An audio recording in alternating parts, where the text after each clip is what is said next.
Hi friends, welcome to my channel. ఈరోజు recipe వచ్చేసి పచ్చి శనగపప్పు ఎగ్ కర్రీ. ఎలా చేయాలో చూసేద్దాం రండి. ముందుగా ప్రాసెస్లోకి వచ్చేద్దాము. గ్యాస్ ఆన్ చేసుకొని ఒక కడాయి పెట్టుకొని దాంట్లోనికి తగినంత ఆయిల్ వేసుకోవాలి. ఇక్కడ నేను 3 టేబుల్ స్పూన్ వరకు వేసుకున్నాను. ఆయిల్ హీట్ ఎక్కిన తర్వాత తాలింపు గింజలు వేసుకోండి. ఇక్కడ ఆవాలు, జీలకర్ర, కొంచెం శనగపప్పు, అలాగే మినపప్పు వేసుకున్నాను. అవి చిటపటలాడి ఫ్రై అయిన తర్వాత ఒక 3 పచ్చిమిర్చి, అలాగే కొంచెం పెద్ద సైజు ఆనియన్ కూడా వేసుకొని వాటిని ఒకసారి కలుపుకోవాలి. చూసారుగా, ఒకసారి కలుపుకున్నాను.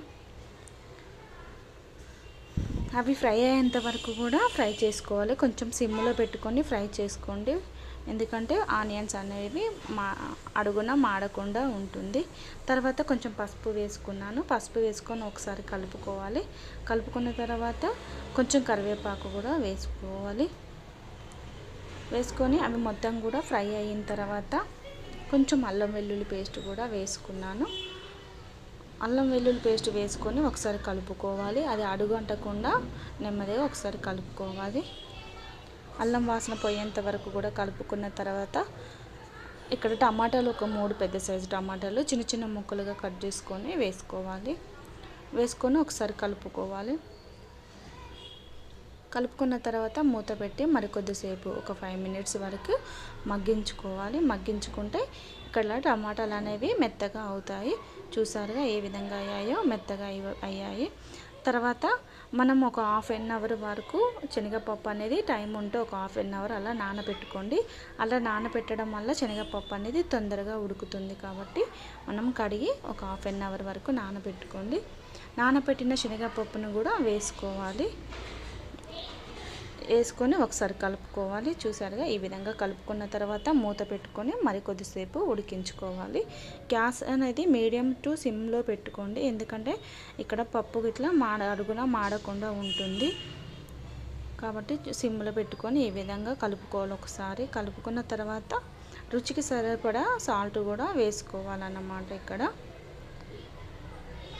సాల్ట్ వేసుకున్నాను, 1 టేబుల్ స్పూన్ వరకు వేసుకున్నాను. మీరు మీ టేస్ట్కి తగ్గట్టు వేసుకోండి. వేసుకున్న తర్వాత మరొకసారి కలుపుకోవాలి. కలుపుకున్న తర్వాత మళ్ళీ కారం కూడా వేసుకున్నాను. నేను ఒక 1.5 వరకు వేసుకున్నాను. మీరు మీ కారానికి ఎంత తినాలనిపిస్తే అంత, మీ కారానికి తగినంత మీరు వేసుకొని ఒకసారి కలుపుకొని కారం వాసన పోయేంత వరకు కూడా మూత పెట్టుకొని మగ్గించుకోవాలి.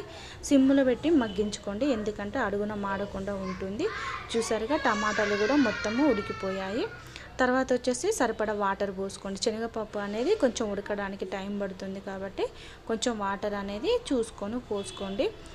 ఆ వాటర్ పోయేంత వరకు కూడా మనం ఉడికించుకోవాలన్నమాట. నేను శనగపప్పు అనేది కూడా ముందుగానే నానబెట్టుకున్నాను, కాబట్టి కొంచెం తొందరగానే ఉడుకుతుంది. ఇక్కడ నేను కుక్కర్లో కాకుండా మామూలుగానే గిన్నెలో వండుకుంటున్నాను. మీరు కావాలంటే కుక్కర్లో కూడా వండుకోవచ్చు. చూసారుగా, వాటర్ అనేది పోయి శనగపప్పు అనేది ఉడికిపోయింది ఆల్మోస్ట్. తర్వాత వచ్చేసి కొంచెం గరం మసాలా కూడా వేసుకొని ఒకసారి కలుపుకోవాలి. తర్వాత ఇక్కడ నేను ఎగ్స్ అనేది ముందుగానే బాయిల్ చేసుకున్నాను. మీరు ఎన్నైనా ఉడకబెట్టుకోవచ్చు. ఇక్కడ నేనైతే ఒక 4 వరకు ఉడికించుకున్నాను ఎగ్స్ అనేవి.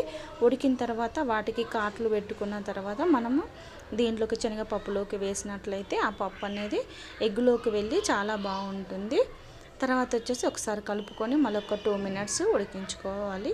ఉడికించుకున్న తర్వాత కొంచెం కొత్తిమీర అనేది చిన్నగా తురుముకొని కొత్తిమీర కూడా వేసుకొని ఒకసారి కలుపుకొని మరి కొద్దిసేపు ఉడికించుకున్నట్లయితే శనగపప్పు కోడిగుడ్డు కూర మనకు రెడీ అయినట్లే. మీరు కూడా ఈ విధంగా ట్రై చేయండి, చాలా బాగుంటుంది. చపాతీలోకి కానీ వేడి అన్నంలోకి కానీ చాలా బాగుంటుంది. మీరు కూడా తప్పకుండా ట్రై చేయండి ఫ్రెండ్స్. అలాగే మన ఛానల్ కూడా సబ్స్క్రైబ్